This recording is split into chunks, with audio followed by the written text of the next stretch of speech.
Hello friends, मैं हूं आपका होस्ट आकाश गुप्ता और वैदिक इंडोलॉजी चैनल पर मैं आपका हार्दिक स्वागत करता हूं।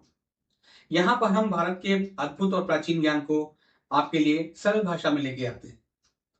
आज हम बात करेंगे कुंभ मेले के बारे में। कुंभ मेला है क्या, ये क्यों लगता है, इसका क्या महत्व है? क्या आप जानते हैं कुंभ मेला दुनिया का सबसे बड़ा धार्मिक आयोजन है?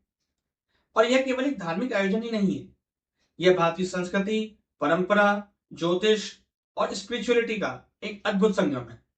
तो आइए जानते हैं कुंभ मेले के बारे में विस्तार से। तो आइए सबसे पहले जानते हैं कि कुंभ मेला कितने प्रकार का होता है। यह आयोजन 4 मुख्य रूपों में होता है। सबसे पहले महाकुंभ मेला। हर 144 साल में यह केवल प्रयागराज में होता है। इसे कुंभ मेले का सबसे पवित्र और दुर्लभ रूप माना जाता है।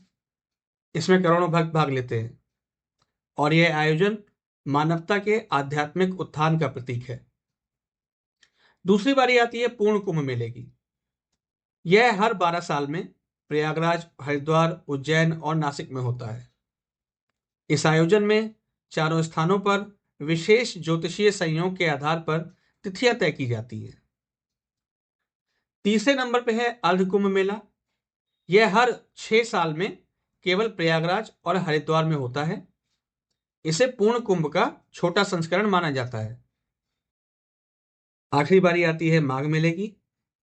यह हर साल जनवरी-फरवरी में प्रयागराज में आयोजित होता है। इसे कुंभ मेले का प्रारंभिक रूप माना जाता है और इसका मुख्य उद्देश्य भक्तों को नियमित साधना के लिए प्रेरित करना है। इन चारों प्रकार के आयोजन भारतीय समाज और आध्यात्मिकता को गहराई से जोड़ते हैं। कुंभ मेले की तिथियां और स्थान ग्रह नक्षत्रों की स्थिति के अनुसार तय किए जाते हैं। यह आयोजन ब्रह्मांडीय ऊर्जा, खगोलीय संतुलन और आध्यात्मिक जागरण की गहराई से जुड़ा हुआ है। आइए इसे विस्तार से समझते हैं। हरिद्वार में कुंभ मेला। जब बृहस्पति कुंभ राशि और सूर्य मेष राशि में प्रवेश करते हैं, तब हरिद्वार में कुंभ मेला लगता है। यह स्थिति विशेष रूप से आत्मा की शुद्धि और नकारात्मक ऊर्जा से मुक्ति के लिए मानी जाती है। जब बृहस्पति वृषभ राशि और सूर्य मकर राशि में होते हैं, तब प्रयागराज में कुंभ मेले का आयोजन होता है। यह संयोजन आध्यात्मिक विकास और धर्म के मार्ग पर आगे बढ़ने का प्रतीक है। उज्जैन में कुंभ मेला तब होता है जब बृहस्पति सिंह राशि में और सूर्य मेष राशि में होते हैं। सिंह राशि का संबंध महाकालेश्वर ज्योतिर्लिंग से है, जो शिव जी के उग्र और सशक्त रूप का प्रतीक है। नासिक में कुंभ मेला तब लगता है जब बृहस्पति और सूर्य दोनों ही सिंह राशि में होते हैं। इसे विशेष रूप से आध्यात्मिक जागरण और आंतरिक शक्ति के विकास का समय माना जाता है। इसके अलावा अमावस्या और पूर्णिमा की स्थिति भी इस आयोजन के शुभ समय को निर्धारित करती है। यह सब हमें यह सिखाता है कि कैसे ब्रह्मांडीय ऊर्जा हमारी आस्था और आत्मा को प्रभावित करती है। अब हम बात करेंगे कि पुराणों में इसका क्या कनेक्शन है। तो आइए अब जानते हैं कुंभ मेले के पौराणिक महत्व को। यह आयोजन जुड़ा है समुद्र मंथन की दिव्य कथा से। देवताओं और असुरों ने अमृत प्राप्त करने के लिए समुद्र का मंथन किया। मंथन के दौरान अमृत से भरा कलश प्रकट हुआ। असुरों ने अमृत पर कब्जा करने की कोशिश करी, लेकिन भगवान विष्णु ने मोहिनी रूप में अमृत की रक्षा करी। अमृत कलश को लेकर आकाश मार्ग से जाते समय अमृत की बूंदें 4 स्थानों पर गिरी। प्रयागराज, जो कि गंगा, यमुना और सरस्वती जी का संगम है। हरिद्वार, गंगा नदी के किनारे। उज्जैन में क्षिप्रा नदी के तट पर और नासिक में गोदावरी नदी के किनारे। यह कथा न केवल अमृत की रक्षा की कहानी है, बल्कि यह सत्य, धर्म और आध्यात्मिक ज्ञान की जीत का प्रतीक है। कुंभ मेले का वर्णन इतिहास में भी मिलता है। सबसे पहले स्कंद पुराण और मत्स्य पुराण में कुंभ मेले का पूरा वर्णन मिलता है।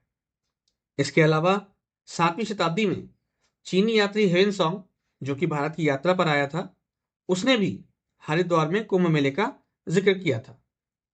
इसके अलावा बहुत से राजवंशों जैसे गुप्ता वंश, मौर्य वंश के उल्लेखों में भी कुंभ मेले का वर्णन मिलता है। यह आयोजन भारत की आध्यात्मिक गहराई और पौराणिक धरोहर को जीवित रखता है।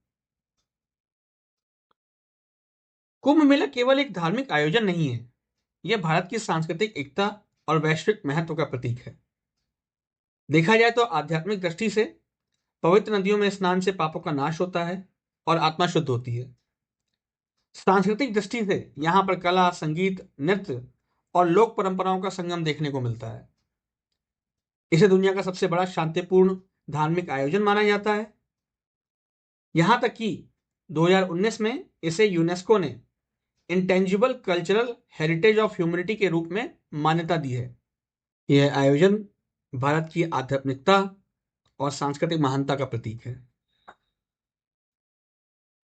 अब आइए हम बात करते हैं अभी चल रहे 2025 में महाकुंभ जो कि प्रयागराज में हो रहा है, उसके बारे में हम कुछ जानते हैं। यह 14 जनवरी 2025 से शुरू हुआ है और ये 4 मार्च 2025 तक चलेगा। इसमें 40 करोड़ से अधिक भक्तों के आने की उम्मीद है।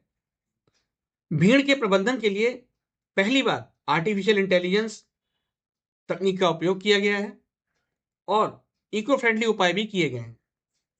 यह आयोजन केवल भारत के लिए ही नहीं बल्कि पूरी दुनिया के लिए आस्था, एकता और शांति का संदेश लेकर आएगा। इस समय जैसे कि मैंने पहले भी बताया कि बृहस्पति वृषभ राशि में और सूर्य मकर राशि में है, इसीलिए प्रयागराज में कुंभ मेले का आयोजन हो भी रहा है। इसके अलावा बहुत से डिजिटल माध्यम भी हैं जहां पर आप वहां से कनेक्ट कर सकते हैं, वहां की तस्वीरें और वीडियोस देख सकते हैं।